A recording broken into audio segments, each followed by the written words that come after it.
Olá, boa noite. Hoje é dia 4 de março, eu sou Renata Marques e a partir de agora você acompanha o Catanduva Sem Filtro. Catanduva participou do 6º Fórum Regional do Plano de Logística e Investimentos São Paulo 2050, realizado em Rio Preto. O encontro discutiu desafios logísticos reais da região e coletou contribuições para orientar o planejamento estratégico de longo prazo do Estado, inclusive na área turística. A informação foi divulgada pelo perfil oficial do turismo do município. No discurso, Catanduva está pensando em 2050, mas e 2026? Catanduva ostenta o título de Município de Interesse Turístico, o MIT.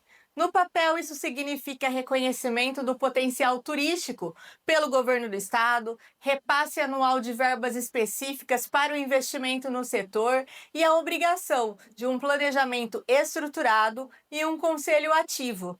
Mas na prática, a cidade não consegue nem receber bem quem chega de ônibus. Quem não vem de carro, chega pela rodoviária, e isso é um fato. E o que ele encontra são banheiros inabitáveis, sujeira acumulada, fezes de pombos nas paredes e no chão, um cheiro insuportável e dependendo do horário, você não consegue nem tomar o seu lanche ou comprar uma água, a lanchonete está fechada. E esse é o bem-vindo da cidade de interesse turístico. Se você receber um amigo ou um parente de fora, onde você leva para causar uma boa impressão? Normalmente a resposta termina em restaurante, em estabelecimentos privados. Mas a cidade de interesse turístico não vive apenas de gastronomia. Precisa ter uns espaços públicos organizados, pontos de visitação estruturados e divulgados, lazer acessível, programação cultural e feiras contínua. Agora, é justo reconhecer que Catanduva tem um ponto de muito orgulho: o estádio Silvio Salles. Limpo, organizado, gramado impecável, estrutura bem cuidada, talvez porque tem sido reconhecido como a Casa do Santo, do Catanduva Futebol Clube, o time ligado ao prefeito. Ter um time aqui na cidade representa algo muito positivo, gera lazer, entretenimento, identidade para as crianças, a própria torcida. Mas essa não é a crítica. A pergunta é sobre o contraste. Enquanto ali há cuidado permanente, outros espaços públicos vivem largados. O estádio é público, pertence ao município e está sob a responsabilidade da prefeitura, assim como a rodoviária e os outros pontos. Talvez toda essa atenção ao espaço tenha outros interesses. Eu vou falar aqui de forma muito clara. Título bonito não sustenta a cidade abandonada. Não adianta participar de fórum para discutir 2050 se em 2026 o visitante já se decepciona na rodoviária. Não adianta estampar cidades de interesse turístico se o primeiro cheiro que o turista sente é o do descaso. Quando vemos zelo absoluto em um espaço específico, enquanto o restante pede socorro, surge a dúvida de para quem o prefeito está governando. Catanduva merece muito mais do que um marketing institucional. Merece uma gestão para todos. A população está vendo.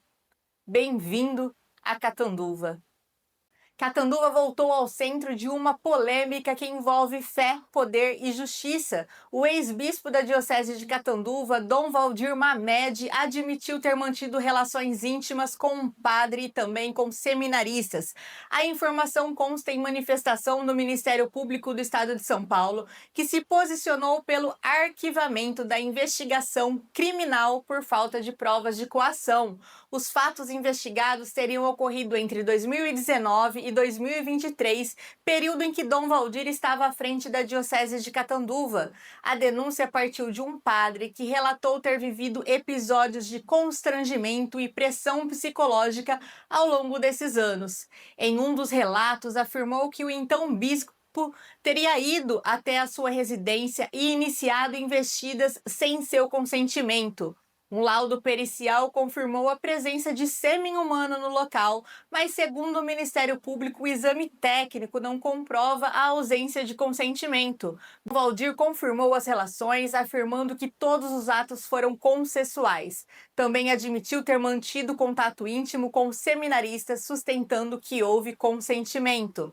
Testemunhas ouvidas mencionaram um comportamento considerado inadequado para a função religiosa, porém nenhuma confirmou ter presenciado violência física ou ameaça direta. Diante disso, o Ministério Público entendeu que até o momento não há elementos objetivos suficientes para sustentar a acusação criminal.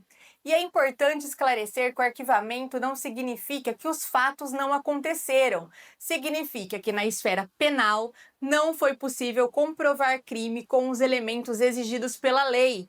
E aqui está o ponto mais sensível do caso. Quando há relação hierárquica, bispo e padre, bispo e seminarista, discutir consentimento não é tão simples. Não se trata de atacar a igreja, se trata de proteger a credibilidade dela. Catanduva é uma cidade de fé, mas fé não pode ser sinônimo de silêncio. Questionar a autoridade não é rebeldia, é uma maturidade e é o que estamos fazendo. Quando o assunto envolve poder, influência, liderança espiritual, a régua precisa ser alta, muito alta.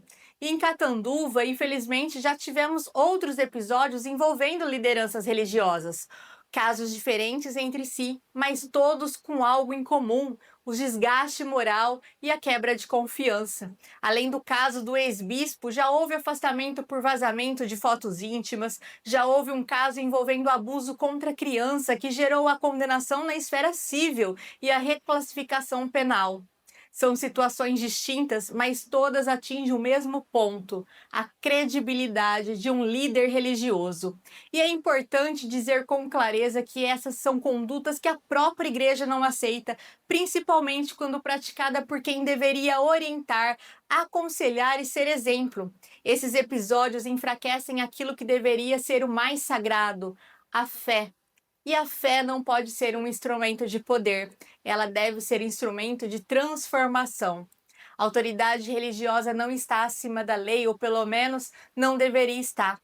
Mas no fim a gente deixa uma pergunta simples: quem acredita em uma pessoa que prega uma coisa e vive outra? E é justamente por amor à fé que a cobrança precisa existir. Se você não tem tempo ou simplesmente não gosta de assistir às sessões da Câmara dos Vereadores, toda quarta-feira a gente traz um resumo completo do que aconteceu por lá. E na sessão de ontem havia apenas um projeto para votação, projeto que é de autoria do vereador Marquinhos Ferreira e proíbe o funcionamento de motores de sucção em piscinas de uso coletivo, pública ou particulares, durante o período em que houver banhistas. A proposta foi aprovada em primeira discussão e volta na próxima semana para a segunda votação. Marquinhos Ferreira subiu à tribuna para defender o texto e afirmou que, apesar de ser um projeto simples, ele pode fazer a diferença importante na prevenção de acidentes. Depois houve o pinga-fogo, que é o momento em que os vereadores utilizam a tribuna e têm um tempo livre, determinado ali pelo presidente, para se manifestar e fazer os seus pronunciamentos. Dr. Simval falou sobre a ampliação da entrega do Hospital Padre Albino, exibiu um vídeo da TV Câmara com a cobertura da inauguração e entrevistas com autoridades.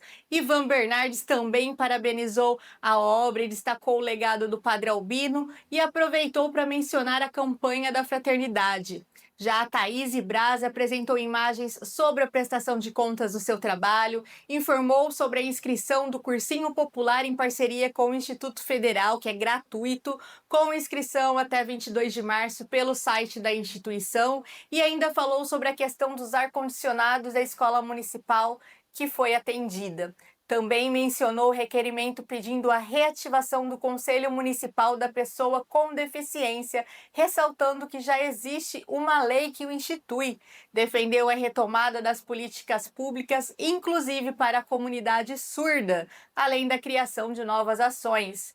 E o David Roger afirmou que Ficou impressionado com a nova estrutura do Hospital Padre Albino, comentou ainda sobre a moção indicada por ele à pesquisadora Tatiana Sampaio, do Rio de Janeiro, que há 30 anos pesquisa uma proteína que atua na medula e já devolveu movimentos a pessoas tetraplégicas. O vereador também criticou o aumento dos impostos do governo federal sobre diversos produtos e falou sobre a importância de exigir qualidade nos serviços públicos. Na parte mais contundente da sua fala, ele trouxe uma fiscalização feita no Bosque Municipal.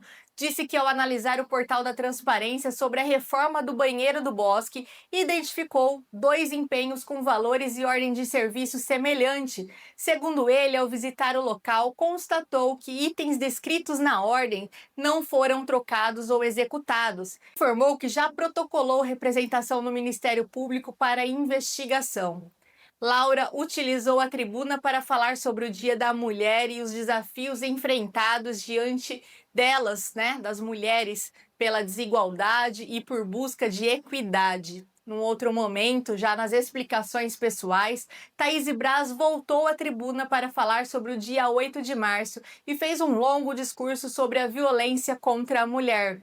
Depois, Gleison Begali reforçou as falas das vereadoras Thaís e Laura, destacando as dificuldades enfrentadas pelas mulheres, a história individual de cada uma e suas lutas.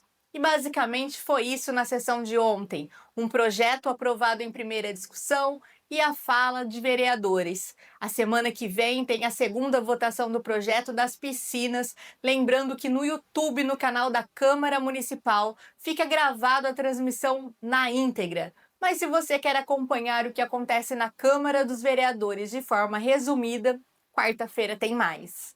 Gostou do nosso conteúdo? Quer se tornar um apoiador do programa? Aqui embaixo está a nossa chave Pix. Durante toda a programação, o QR Code permanece na tela.